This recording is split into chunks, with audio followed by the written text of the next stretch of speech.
Για να τοποθετήσουμε το πόδι κεντήματος, ξεβιδώνουμε τη βίδα για να αφαιρέσουμε το πόδι γαζώματος μαζί με τη βάση του. Τοποθετούμε το πόδι κεντήματος και σφίγγουμε τη βίδα.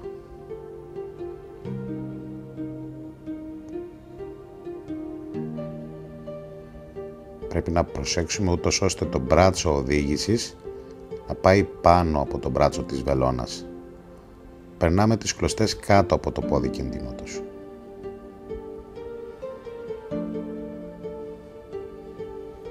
Τοποθετούμε το ύφασμα, το οποίο μπορούμε πλέον να κεντήσουμε. Όπως βλέπετε μπορούμε να το ελέγξουμε πλήρως και να το οδηγήσουμε όπου εμείς θέλουμε, με σκοπό να κάνουμε ό,τι σχήμα θέλουμε πάνω στο ύφασμα, χωρίς κανένα περιορισμό.